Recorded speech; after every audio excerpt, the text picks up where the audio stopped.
Hello everyone, starting with today's lecture. In today's lecture, we are going to discuss the topic number 23 from Kant's philosophy, and that is related to the examination of the patient. And these examination of the patient are the topics that is 23, 24, 25, and 26. These four topics are related to the examination of the patient according to Dr. Kant, which he explained in the Kant's philosophy. So these topics are the examination of the patients pertains to the homeopathic case taking, which Hahnemann discussed in aphorism number 83 to 103. Here Kant elaborates its approach to the case taking along with the clinical examples and the common pitfalls. So in this, Dr. Kant explained his view regarding the case taking, which Dr. Hahnemann explained from aphorism number 83 to 103, or we call it as a 104.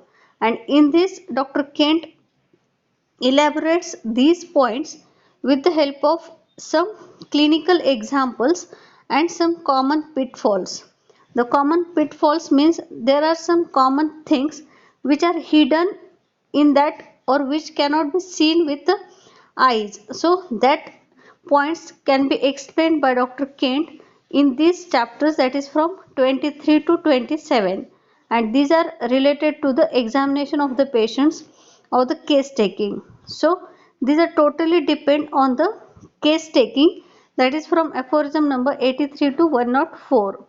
And in this, with the examination of the patient, firstly Dr. Kent give the reference of aphorism number 84. So all of you know that in aphorism number 83, Dr. Hahnemann explained about, that is the definition of case taking, and in this he explained, that is the qualities of a physician in aphorism number 83, that is the recording of the symptoms of the patient in a such a way that it becomes very easy to select the simillimum is called as a case taking. So this is the definition of case taking, that is the recording of symptoms of the patient in such a way that it becomes very easy to select the simillimum, that we call it as a case taking. And in aphorism number 83, he also gives that the physician has the qualities, that is physician must be, or he should be free from prejudiceness, he having a sound senses, and he must be an attentive observer. So these qualities are explained in aphorism number 83 by Dr. Hahnemann for the purpose of case taking. But while explaining or giving the explanation about the examination of the patient in chapter number 23, Dr. Kent give the reference of aphorism number 84. And what is the aphorism number 84? It is the aphorism, that is the patient details his sufferings, the person who are about him relate what he has complained of, how he has behaved himself, and all that they have remarked in him. The physician sees, hears, and observes with his other senses whatever there is changed or extraordinary in the patient. He writes all this down in the very words which the latter and the person around him make use of. He permits them to continue speaking to the end without interruption, except where they wander into useless digression, taking care to exhort them at the commencement to speak slowly, that he may be enabled to follow them in taking down whatever he deems necessary. So this is the aphorism number 84, and on the basis of this aphorism, or giving the reference of aphorism number 84, Dr. Kent explained about the examination of the patient. But what is actually given in aphorism number 84, it is like the explanation of the Dr. Kent. So aphorism number 84 explain about the recording of symptoms. How the recording of symptom is done, it is explained in aphorism number 84. And in this you know that for recording of the symptoms there must be some sources of symptoms from which the information can be collected. So in this the sources of symptoms may be the patient himself, then the attendant, that is the close attendant, and the physician himself. So these are the three sources of symptoms from which we can collect the information about the patient. So while recording the symptoms, uh, best source of signs and symptom is the patient himself, because actual sensation can be altered in the mouth of attendants. So in this the good source or the best source of signs and symptoms is the patient himself, because actual sensation can be altered in the mouth of attendants. Then in attendants, physician should give priority to those attendant one who is so close with, like if husband is sick give priority to wife, but if baby is sick give priority to mother. So when you select the attendant for the recording of symptoms, the attendant must be a close attendant. Then after recording of signs and symptoms noted by the patient himself, those noted by the attendant, physician should record his own observation. Then at last, physician done his own observation and he should record these symptoms. So these are the three sources of symptoms from which the recording of symptoms can be done. Then in aphorism number 84, it is also explained that how the recording is done. In this, the paperwork, for the paperwork, that is all the signs and symptoms from above sources should be accurately noted down on the paper. Recording should be done in the language of the patient only. That is, while recording the symptoms should be recorded in the language of patient only. Then while recording, physician should keep silence and he should record all the voluntary details of the patient. That is, while patient is telling something, the physician should keep silence and he should record all the voluntary details of the patient. Now we are seeing the explanation of aphorism number 84, on which Dr. Kent explained about the chapter, that is the examination of the patient. Then in 84 it is also explained that the physician should keep silence, but when patient wanders from one symptom to another, in order to keep the patient on proper track, he should interrupt.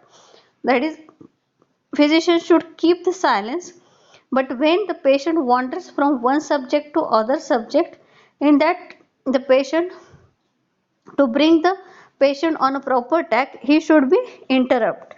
Then to speak slowly, that is, in the beginning of recording, physician should give instructions to the patient and attendant to speak slowly in order to record the important part from their speaking. So in this, in the beginning of the recording, physician should instruct to the patient, that is, he should speak slowly in order to record the important part of their speaking. So these are the some of the instructions that is given by Dr. Honeyman while recording the case or while recording the symptom of a patient, that is explaining in aphorism number 84. And with the reference of this aphorism number 84, Dr. Kent explained the examination of the patient from the view of Dr. Kent. So now we are going to discuss the view of Dr. Kent regarding the examination of the patient or regarding the case taking. So what he explained we will see now. In this, Dr. Kent explained as one of the most important things in securing the image of a sickness is to preserve in simplicity what the patient tells us in his own way, unless he digresses from the important things and talks about things that are foolish and not to the point. But as long as he confines his information to his own sufferings, let him tell it in his own way without interruption, and in record use his own language, only correcting his grammatical errors for the purpose of procuring the record as perfect as possible. So, in this, Dr. Kent also explained the guidelines regarding the recording of a case. And in this, he firstly explained that it is one of the most important things in securing the image of a sickness, that is, to forming the image of a sickness is it to preserve in simplicity what the patient tells us in his own way. That is, to form the image of a sickness, it is the simple way to tell the patient or what the patient tells that is recorded in his own way. That is what the patient tells. We have to record in his own way. That is the simple way of forming the image of a sickness. Then from the important things and talks about the things that are foolish and not to the point. But when the patient is telling or he wanders from one subject to another subject or telling something that is foolish and not to the point, in that case we have to interrupt the patient. Otherwise, let him tell it in his own way without interruption. But if patient is giving some information of his own sufferings, then let him tell in his own way without any interruption. And in the record, use his own language, only correcting his grammatical errors. So, we have to record the symptoms in the own language of a patient, but while recording these signs and symptoms, we have to correct the grammatical errors for the purpose of procure, procuring the record as a perfect as possible, as we have to keep that record for a future reference. For this reason we have to correct the grammatical mistakes what the patient's done while telling about his symptoms or narrating about his symptom. Then if you use synonym, be sure that they are synonyms and cannot be perverted. That is, if you use any synonym while recording the symptoms, in that case you have to sure that this is the synonyms and cannot be perverted. Means the meaning of that word cannot be changed while recording the symptom. So in that case, while using the synonyms, you have to be very careful. Of course, when woman speaks of her menstrual terms or menstrual period as monthlies or as her show, the more suitable medical term is menses, which is synonym for those expression and is more expressive than her own way of calling it as a show. So in general terms, you can substitute terms of expression so long as you do not change the idea. So while using the synonym, you must be careful, and that is in this he gives some example, that is example of female menses. That is when female is narrating about his menses, some females may call it as a that is the monthlies, or some may call it as a show.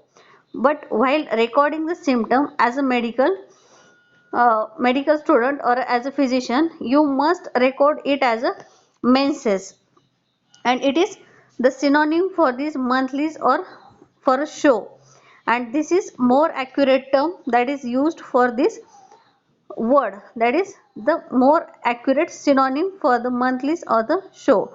But you have to be careful that while using the synonym, the meaning or the idea of that word cannot be changed. So he explained about that is in this paragraph, that is while recording the symptoms, record in a patient's language only. Do not interrupt the patient while he is narrating about his own sufferings. But when he is telling some foolish or not to point things, you can interrupt at that time. And secondly, he explained about while using the synonyms, while recording the symptoms, you must be careful about using the synonyms, as the synonyms cannot be perverted or that cannot change the meaning of that word. So be careful while using the synonyms. And in this explain about the example of menses. So this is the explanation of first paragraph. Then secondly he explained about that is it is one of the most important things in forming the record of a patient to be able to read it at a subsequent examination without being disturbed by the repeated statement of the patient. If you write a record in a consecutive sentences, you will be so confused when hunting out the symptoms of the patient that you will be unable to form an image of that sickness in the mind. It is truly impossible when the mind is full with the effort at hunting cut something to listen with proper and the concentrated attention. You should divide your page. Then this is the next para, but in this first para they explain about, that is, record the symptom in such a manner it is a readable. That is, what you are writing, it should be a readable, or that cannot be one symptom, that one symptom related to one system on one page, then the same system related to another symptom on a second page. So this will be difficult while you are hunting the symptoms, or you are making the totality of symptoms, it is very difficult. So while recording the symptoms should be recorded in a chronological order, or the organ having the same symptoms on a same page or under each other, that it is helpful while hunting the symptoms, or record in such a manner that the symptoms should be readable, or you can make very well the differentiation of that symptoms. So this is explaining in this second para. Then in next para they explain about, that is, what should be the format of recording, that is format of recording. In this they explain, Dr. Kent explain about, that is, you should divide your page in such a manner that when the patient is talking to you about this thing and that thing and the other thing of her symptoms, you can with one glance of the eye look down over the page of the record and see everything there in that page. If your record is not so arranged, it is defective. Now a record can be so arranged by dividing the page into three columns. The first of which contains the dates and the prescriptions. The second, the emphatic symptoms or the headings, and the third things predicted the symptoms thus. So in this para they explain about, that is, what should be the pattern or the format of recording the symptoms. So in this Dr. Kent explained that you have to divide the page into three parts, that is first, second and the third part, and that in this the first part contains the date on which you are recording the symptoms. Then on the second part you have to do, that is, they make the three columns. In this the first contains the dates and the prescription, what you prescribed in the first follow. Then the second, the emphatic symptoms or the headings, that is, the heading of that symptoms that is related to some particular part, you have to mention in it in a second column. And the third related to the symptoms, what is the means or what is the symptoms related to that particular part, it is recorded in a third column. So this is the recording format of a symptoms that is explained by Dr. Kent in this third para. So up till now we see the in the first para the record of symptoms or a record in a patient's language with the example of menses he explained. Then in the second para he explained about, that is, record in such a manner that it can be a readable. Then in third para it explained about, that is, format of recording in three columns. Now in next para he explained as, after patient has detailed his sufferings in his own way and you have gone through them and discovered all the things that you can predict of his symptoms, then you can proceed to make inquiry of someone who has been with this patient.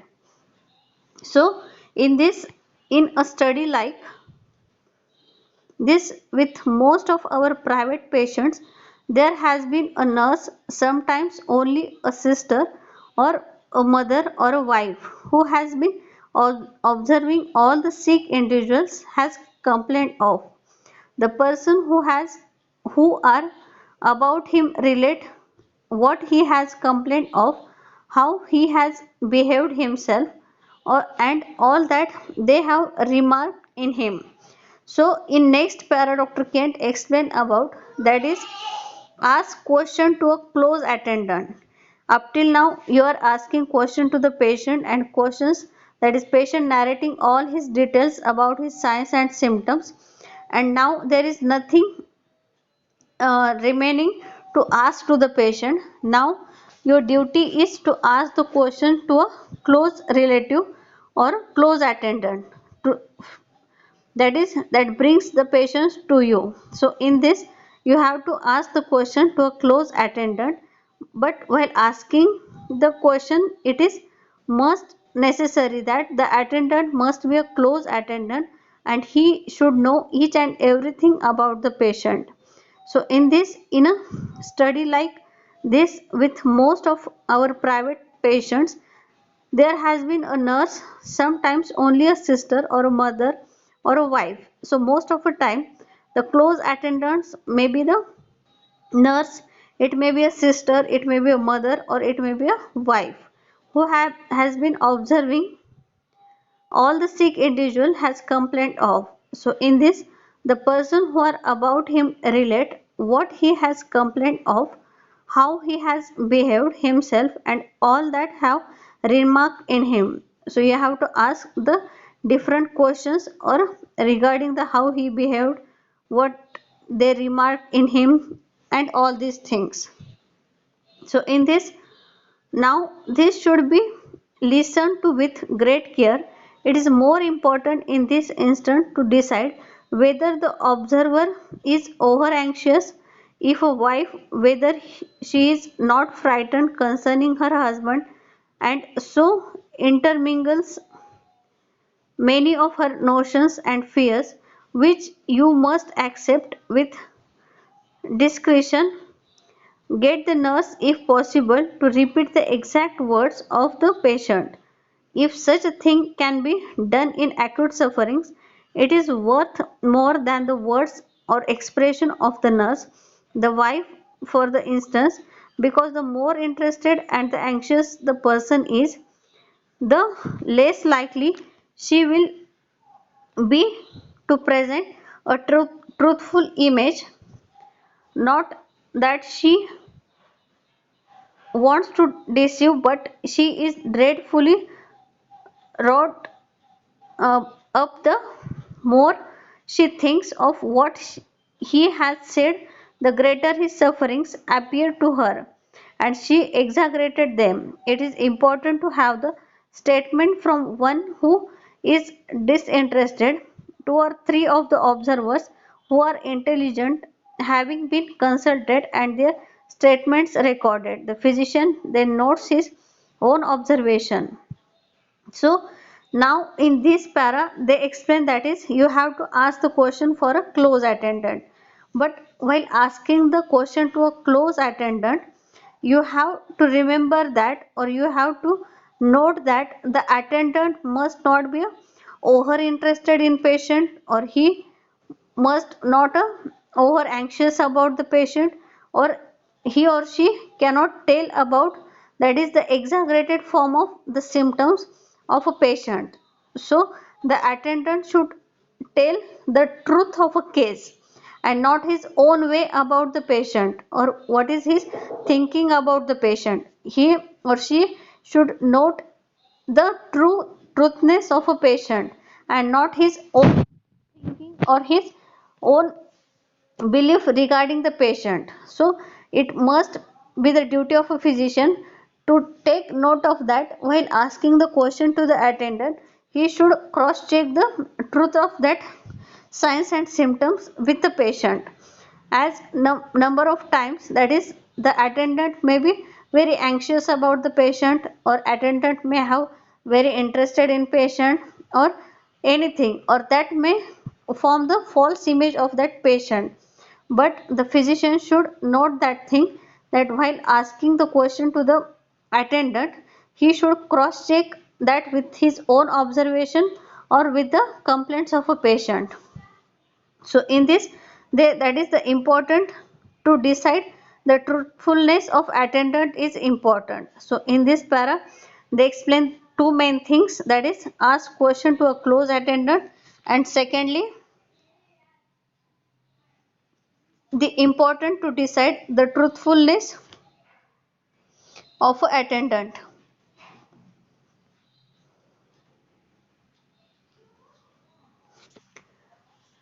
And in this, Dr. Kent lastly explain about, that is the physician then notes his own observation. So after recording the symptoms from the patient or attendant, then the physician then note his own observation.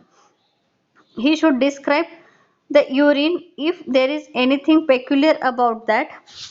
But if the urine and the stool are normal, he need not care about the description of these. So in this is the, now we shift towards the next para of Dr. Kent's philosophy. So up till now all of you understand what we are going to discuss or what we are discussing? Yes, all of listening. Very simple topic. We studied all these things in a case taking. But what is the main explanation or what is the view of Dr. Kent? We have to study in this chapter, that is the examination of the patient. So in next para, Dr. Kent explained as, it has been the study for hundred of years to find the best way to question witnesses in court, and as a result they have settled upon certain rules for obtaining evidence.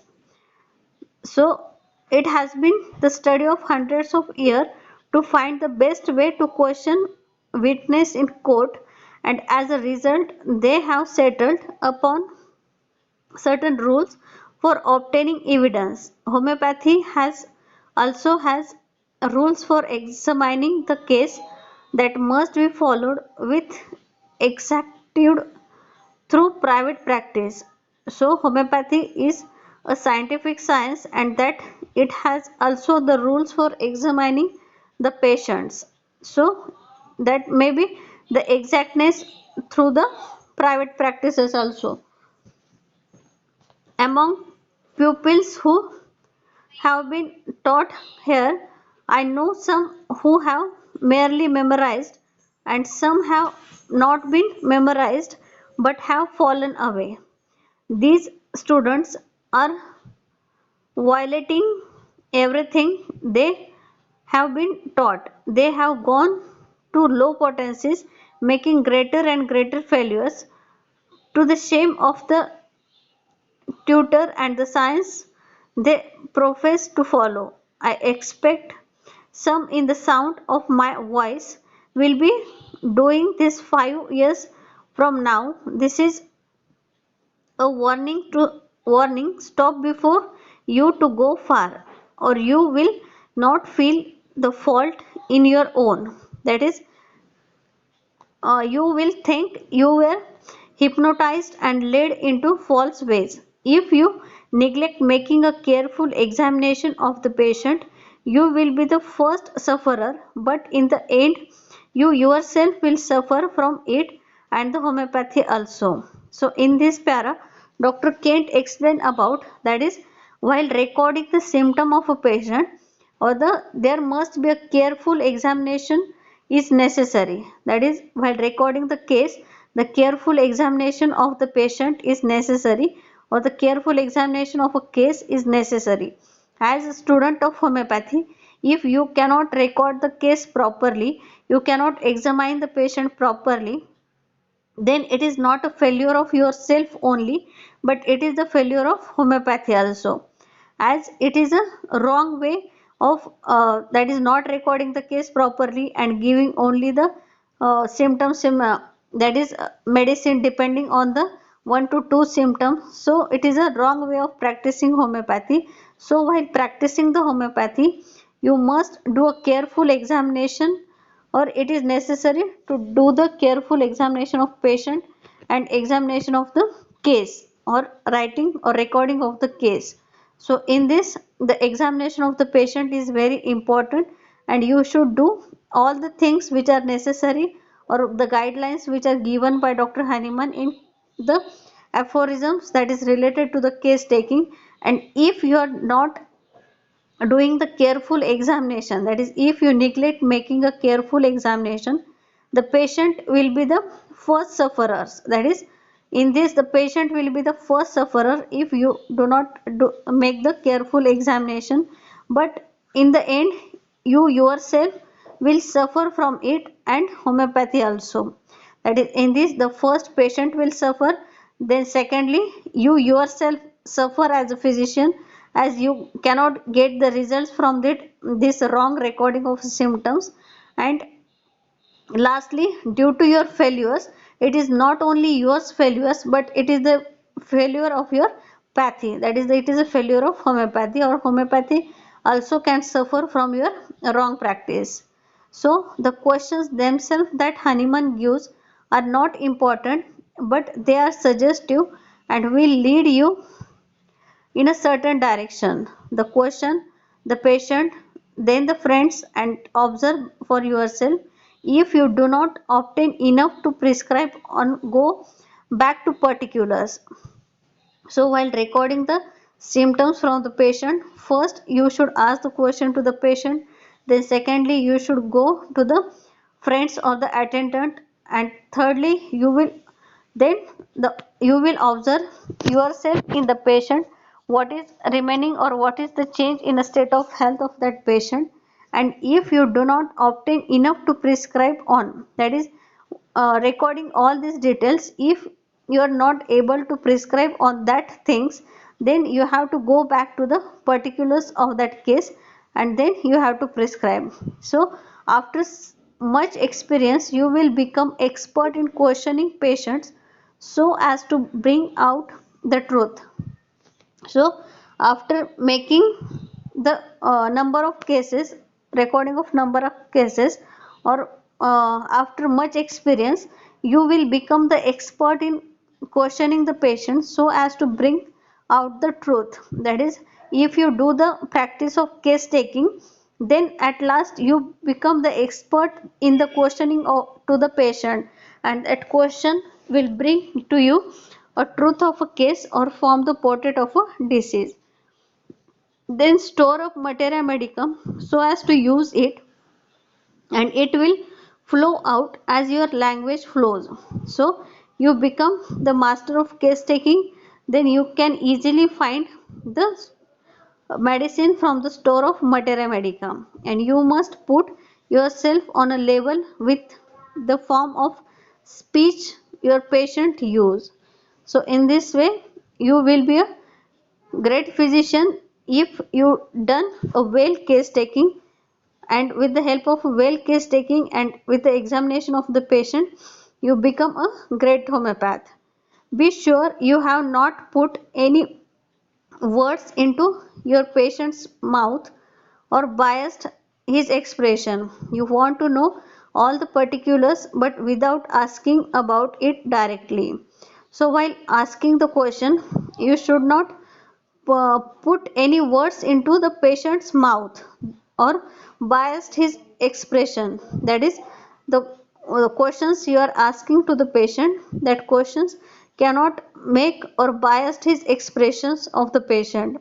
You want to know all the particulars, but without asking about it directly. That is, if you want to ask something to the patient, you ask to them without asking about it directly. So you cannot ask them directly. That is the question that leads to the answer, that is yes or no. So these questions should be avoided. That is, if you ask a direct question, you must put the symptom in the record. For 99 times out of 100, the patient will answer by yes or no. If the patient answer is yes or no, your question was badly formed. The if the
yes, can I audible?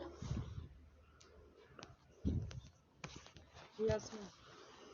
Okay, so we are discussing the next pair of Kant philosophy, and in this he explained about that is uh, no leading questions asked to the patient that will give the answer yes or no.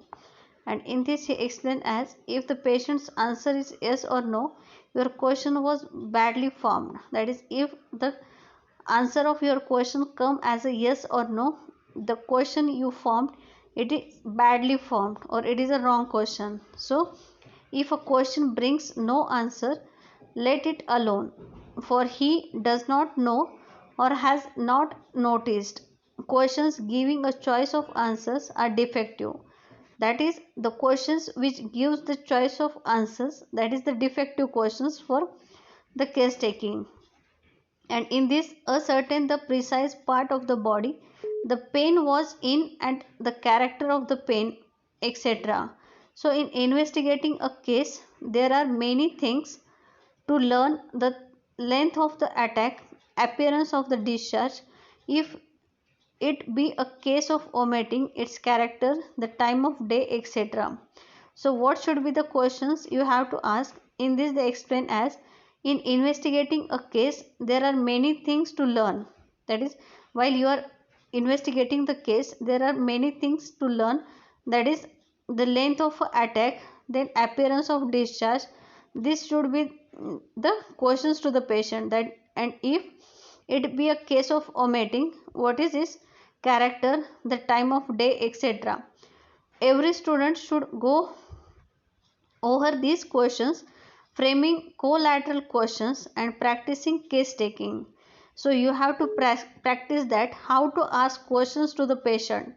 As a homeopathic student, you must practice of case taking. That is, taking a number of cases will give you a experience. That is, how to ask the questions to the patient and how to format the information from the patient. So in this, leave the patient in freedom always. So do not put any words into his mouth. That is, while asking the question, do not put any words into the mouth of a patient.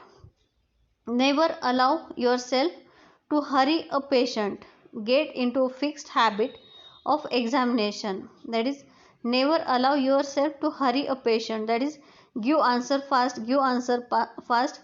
That cannot be done with a patient. Then get into the fixed habit of examination. Then it will stay with you. That is, if you make some fixed habit of asking the question, that it may stay with you all the time.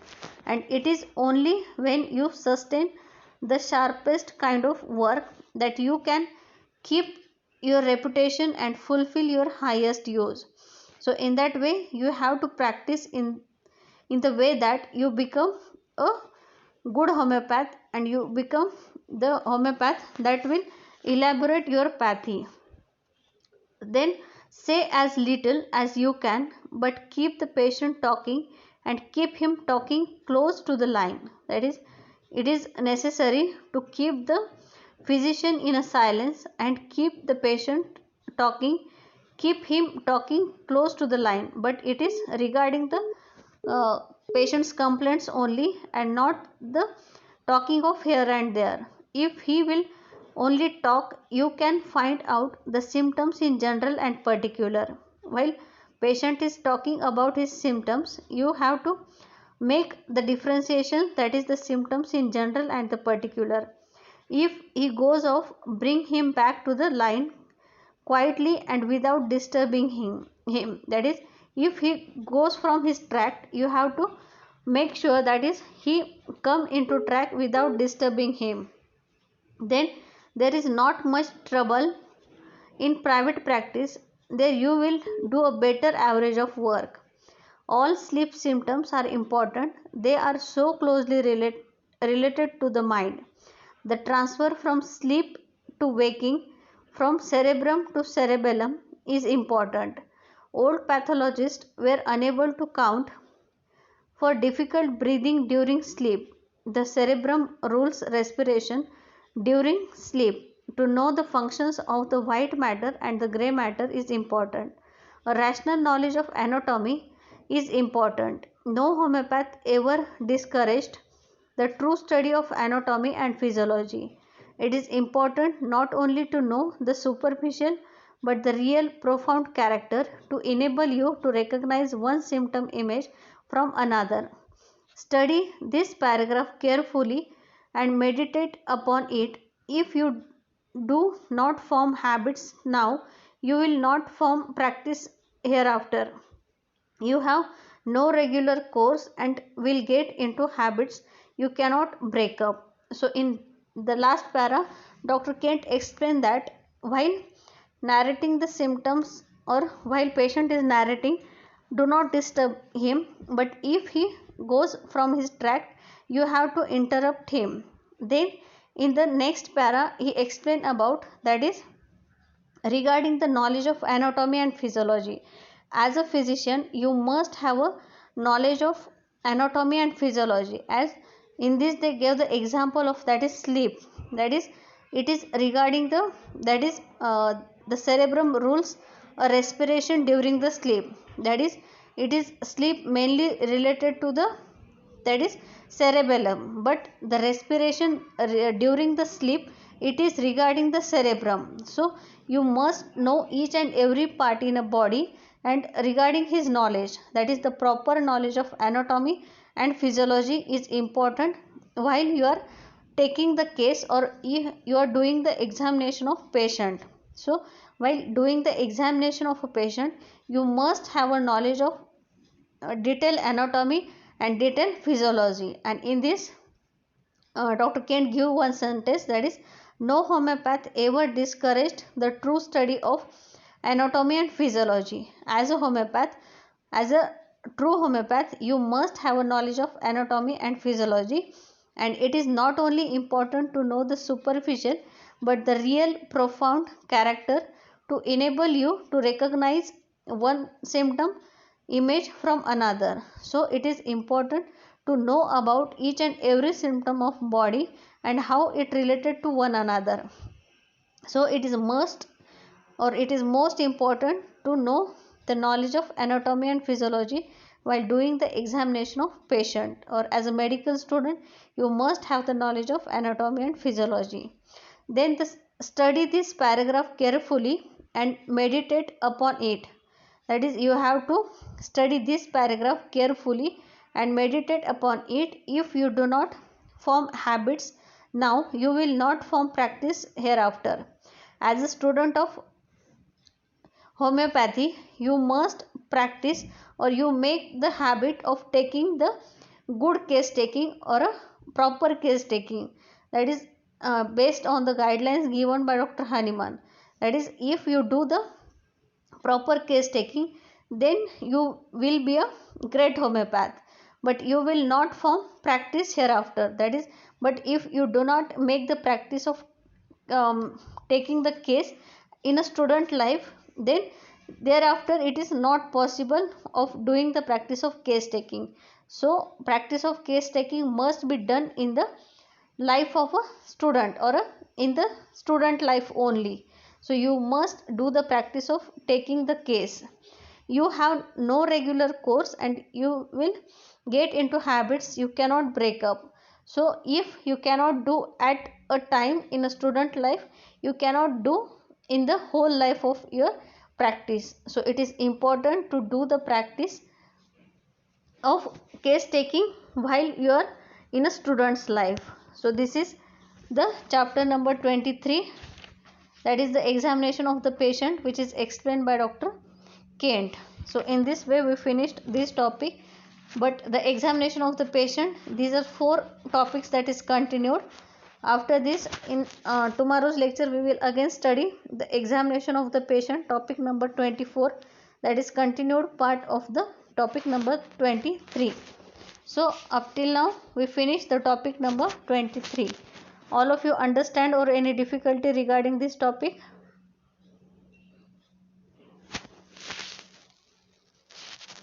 Yes? Yes, ma'am. Very simple topic.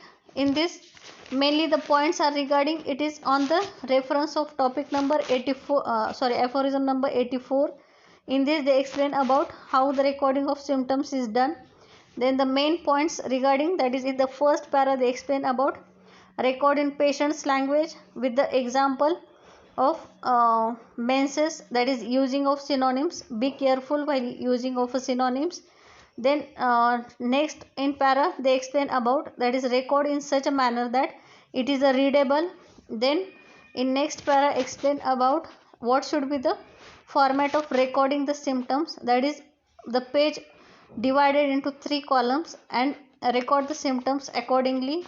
Then in next para they explain about, that is ask question to a close attendant, but while asking the question to a close attendant, be careful, as important, it is important to notice the truthfulness of an attendant, that attendant should not exaggerate the symptoms of a patient, and he should form the true image of the patient, or a true image of his signs and symptoms.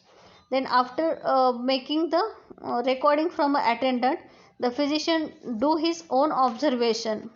Then in next para Dr. Kent explain about, that is careful examination is necessary. If you do not make the careful examination, it is the failure of your patient, or the patient is the first sufferers, then yourself is the second sufferers, and due to the wrong examination of the patient, your pathy also gets suffer. Then in next para they explain about, that is you should not ask the leading question to the patient, as give the answer yes or no. And if your question is giving answer yes or no, the forming of a question is wrong, and you should do the practice of asking the question to the patient by making the number of case taking, or by making the practice of case taking. And in this lastly they explain, as a medical student you must know the knowledge of anatomy and physiology while doing the examination of the patient, and it is most important to do the practice of case taking in a student life. As you cannot practice the case taking in student life, you cannot become a good homeopath in the future. So make the practice of case taking in the student's life only. So all of you understand, or any difficulty regarding it?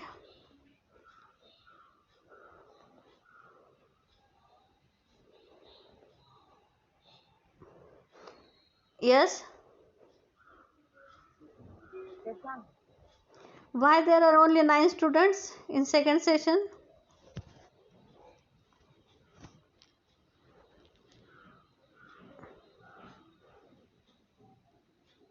Yes, Abhishek.